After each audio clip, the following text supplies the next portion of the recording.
बिहार विधानसभा चुनाव के तहत बोधगया निर्वाचन क्षेत्र से राजद उम्मीदवार कुमार सर्वजीत ने जोरदार जनसभा को संबोधित किया।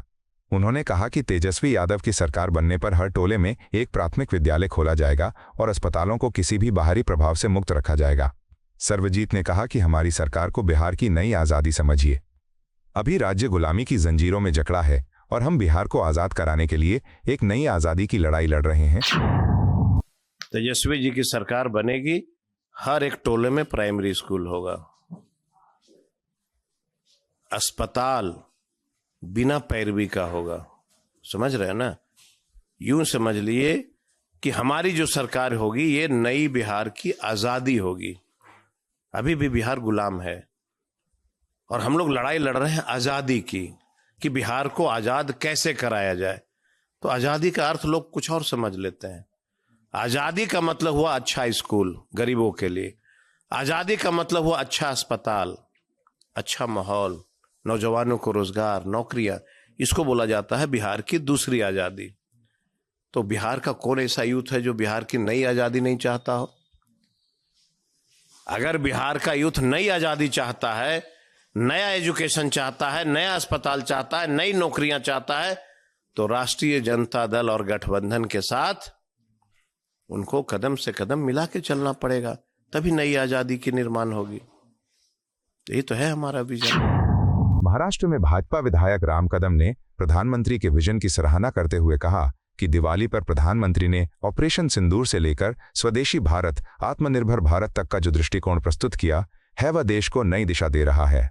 उन्होंने कहा कि भारत आज आत्मविश्वास से भरा हुआ है और लगातार मजबूती की ओर बढ़ रहा है। कदम ने कहा कि यदि कोई दुश्मन भारत की ओर नजर उठाएगा तो ऑपरेशन सिंदूर उसकी धरती में जाकर आतंकवादियों का सफाया कर देगा। आदरणीय प्रधानमंत्री जी का ये जो दिवाली के मौके पर उन्होंने ऑपरेशन सिंदूर से लेके स्वदेशी भारत तक, आत्मनिर्भर भारत तक, यानी एक ऐसा भारत जो शिव से लेके शिव तक बनाएगा और बना रहा है।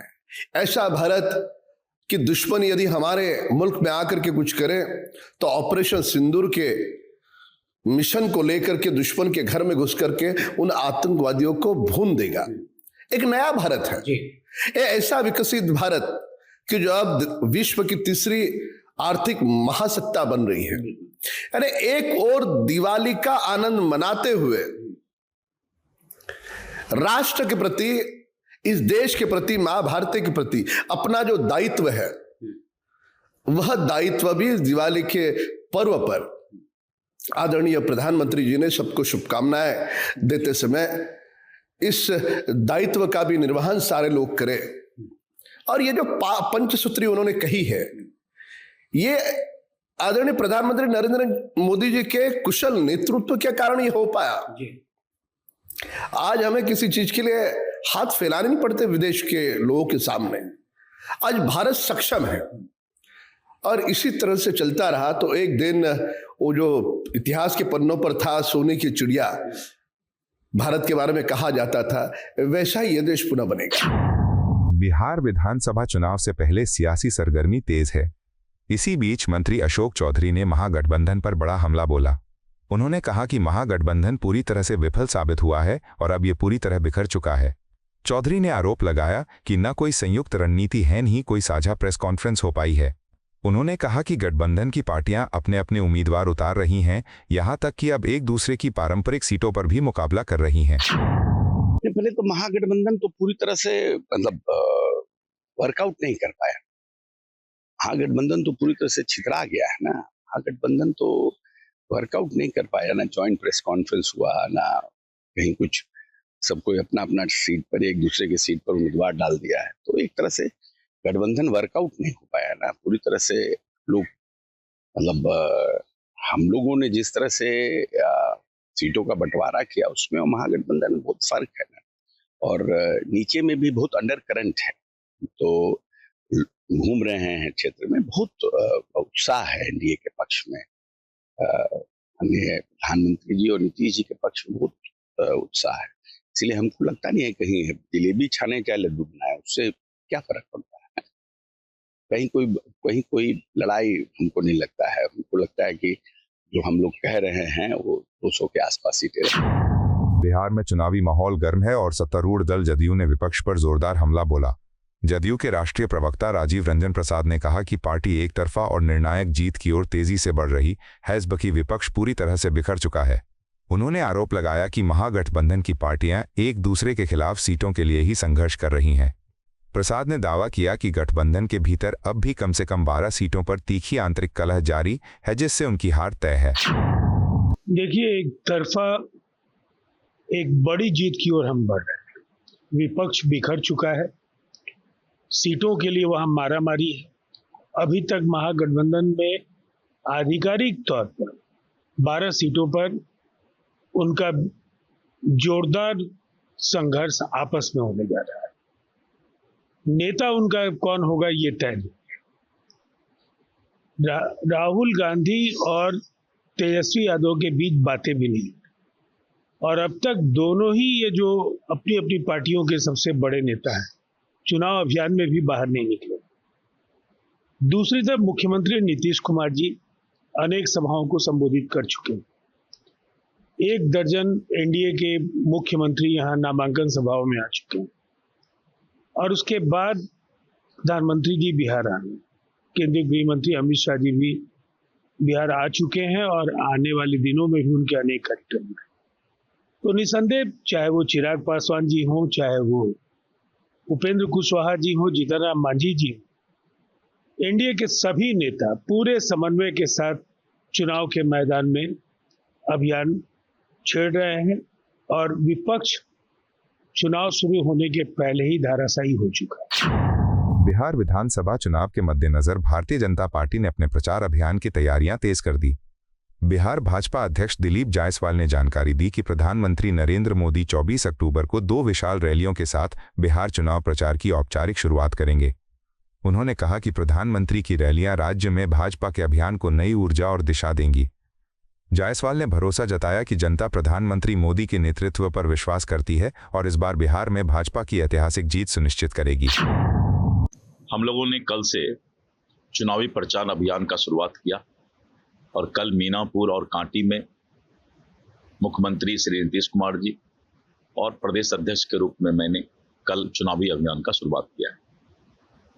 24 अक्टूबर को देश के यशस्वी प्रधानमंत्री और दुनिया के सर्वाधिक लोकप्रिय नेता श्री नरेंद्र मोदी जी का चुनावी आगाज यानी चुनावी प्रचार अभियान की शुरुआत जननायक भारत रत्न श्री कर्पूरी ठाकुर जी के घर पर जाकर उनको पहले श्रद्धांजलि अर्पित करेंगे समस्तीपुर में, और 24 अक्टूबर को ही 10 बजे से समस्तीपुर में उनकी जनसभा है, और उसके बाद 1 बजे 24 अक्टूबर को ही बेगूसराय में जनसभा है। तो इस तरह करके गृह मंत्री जी का भी 24 अक्टूबर को लगातार सभी केंद्रीय नेताओं का और बिहार के नेताओं का कार्यक्रम जो है चुनावी अभियान के लिए लग चुका है। बिहार चुनाव अभियान के दौरान राजद नेता तेजस्वी यादव ने संविदा कर्मचारियों के लिए बड़ा ऐलान किया। उन्होंने कहा कि राज्य के विभिन्न विभागों में एजेंसियों के माध्यम से कार्यरत सभी संविदा कर्मियों को नियमित किया जाएगा। तेजस्वी ने इसे ऐतिहासिक निर्णय बताते हुए कहा कि ये कदम उन कर्मचारियों के जीवन में स्थिरता लाएगा जो शारीरिक, मानसिक और आर्थिक कठिनाइयों से जूझ रहे हैं। उन्होंने वादा किया कि नई सरकार बनने पर इन संविदा कर्मियों को स्थायी सरकारी कर्मचारियों का दर्जा दिया जाएगा। लगभग 1.5 से 2 लाख कर्मियों की सेवा सरकार लेती है, लेकिन उनके साथ न्याय नहीं कर पाती। जितने भी संविदा कर्मी हैं, चाहे किसी भी मंत्रालय के हों, आउटसोर्स्ड हो, जिला में हो, हमारी घोषणा ये है कि प्रदेश में कार्यरत सभी संविदा कर्मियों को स्थायी किया जाएगा।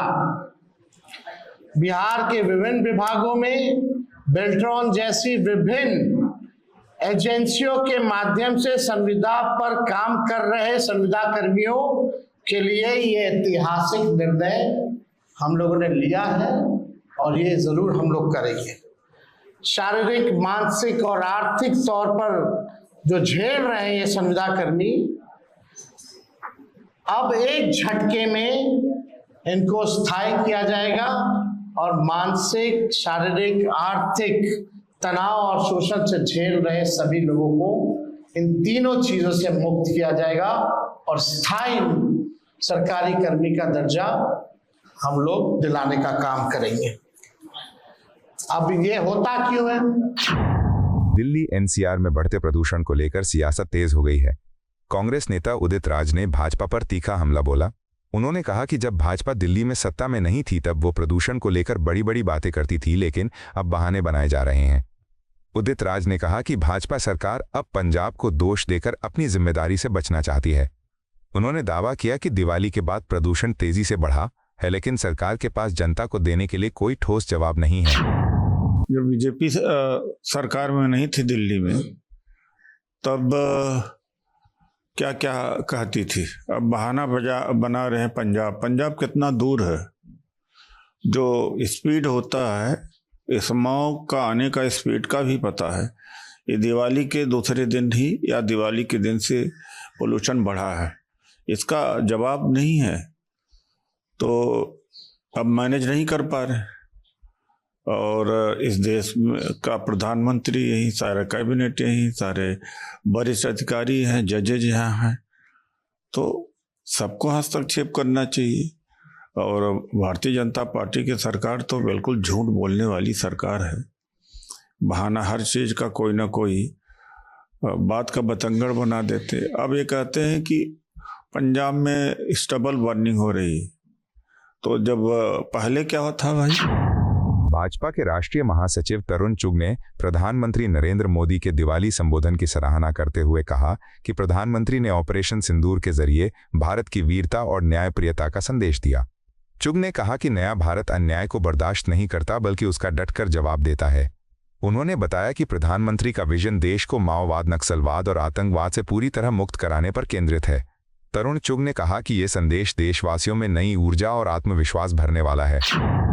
प्रधानमंत्री मोदी जी ने राष्ट्र के नाम दीपावली संदेश में भारत की बहादुरी, ऑपरेशन सिंदूर का उल्लेख करते हुए भारत की न्यायप्रिय और साहसी आत्मा को रेखांकित किया है। नया भारत अन्याय को केवल सहन नहीं करता, बल्कि उसका करारा जवाब भी देता है।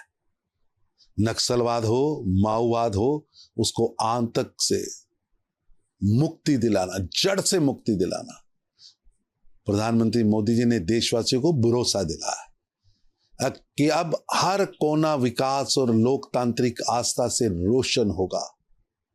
जीएसटी बचत उत्सव में करोड़ों लोग लाभार्थी हुए हैं।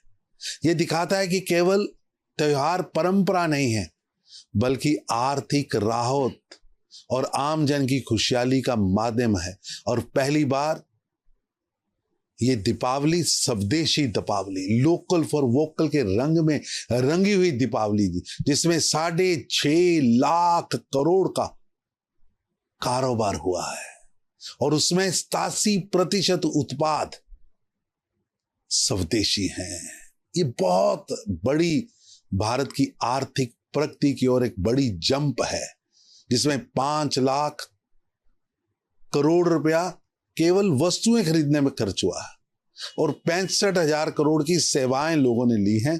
ये बढ़ता हुआ भारत है। ये नरेंद्र मोदी जी के विकसित भारत और आत्मनिर्भर भारत, स्वदेशी भारत की भावनाओं को आगे पहुंचाने वाला और दीपावली के दीपों से उसको जोड़कर हर घर स्वदेशी, हर परिवार स्वदेशी, हर मुंह पर स्वदेशी, लोकल फॉर वोकल के राष्ट्र संकल्प की ओर बढ़ा रहा है। दिल्ली में छठ महापर्व को लेकर राज्य सरकार ने इस बार भव्य तैयारियां की।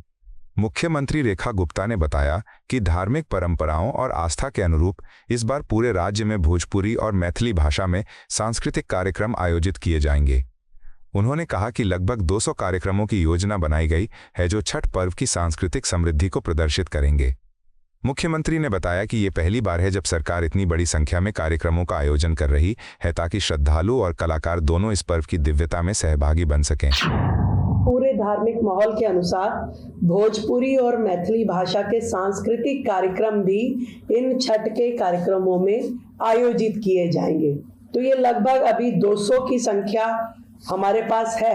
ये पहली बार है, इतनी बड़ी संख्या में कभी भी आज तक इस प्रकार के सांस्कृतिक कार्यक्रम छठ आयोजनों में सरकार के द्वारा कभी नहीं किए गए, तो ये पहली बार होगा। अपनी ओर से सुबह जब अर्घ देने के लिए जाते हैं तो सरकार छठ व्रतियों के लिए चाय की व्यवस्था भी रखेगी और पीने का पानी भी। ये दोनों व्यवस्थाएं सरकार की ओर से रहेगी। कहीं भी स्वच्छता की या शौचालय की या आए, ये भी सरकार के द्वारा इंश्योर किया जाएगा। तो चिकित्सा के लिए हमारे डॉक्टर, हमारी वैन वहां रहेगी। ऐसे ही शौचालय, हमारे मोबाइल टॉयलेट शौचालय और उन पे कर्मचारी हर जगह रहेंगे और सारे काम उसमें किए जाएंगे। उत्तर भारत में बढ़ते प्रदूषण और पराली जलाने के मसले पर कांग्रेस ने सरकार को घेरा। पार्टी प्रवक्ता सुरेंद्र राजपूत ने कहा कि मीडिया केवल पराली जलाने की तस्वीरें दिखाता है, लेकिन न सरकार और न ही भाजपा ये बताती है कि किसान पराली का क्या करें। उन्होंने सवाल उठाया कि सरकार किसानों से पराली क्यों नहीं खरीदती और कोई ऐसा समाधान क्यों नहीं देती जिससे पराली को तुरंत खाद में बदला जा सके। राजपूत ने आरोप लगाया कि भाजपा नेता किसानों की मदद के बजाय भ्रामक बयान देकर जनता को गुमराह कर रहे हैं। देखिए, पराली जलाने की तस्वीरें मीडिया के लोग देते रहते हैं, लेकिन मीडिया के लोग या सरकार, भारतीय जनता पार्टी की सरकार ये नहीं कहती कि पराली का करें तो किसान क्या करें। सुप्रीम कोर्ट में अनाप शनाप एफिडेविट देती रहती है। अरे भाई, आपको एक फसल से दूसरी फसल लेने के लिए पराली का डिस्पोजल होना चाहिए ना। सरकार पराली खरीद ले किसान से, सरकार ऐसा कोई एजेंट दे दे, सरकार ऐसी कोई दवाई दे दे कि पराली खाद बन जाए तुरंत हाथ के हाथ। क्यों नहीं सरकार ये देती है? भारतीय जनता पार्टी के लोग क्यों उल्टी सीधी बातें करते हैं? भारतीय जनता पार्टी के लोग क्यों नहीं समझते हैं किसान की पीड़ा को, व्यथा को, कथा को? क्या एक फसल लेगा किसान? भूखा मर जाएगा किसान, वैसे ही भूखा मर रहा है। किसान का कर्ज और किसान का खर्च 4 गुना हो चुका है और भारतीय जनता पार्टी है कि उसके कान पे जूं नहीं रेंगती और कह रहे हैं कि हम लोग आपका जो है आजीविका और आपकी कमाई दुगनी कर देंगे। लेकिन आप तो कर्ज और खर्च बढ़ा चुके हैं और पराली के नाम पर और आप किसानों के पर्चे काटते हैं और उनको जेल भेजते हैं। ये शर्मनाक बात है। आपको यह वीडियो पसंद आया हो तो इसे लाइक करें, हमारे चैनल को सब्सक्राइब करें।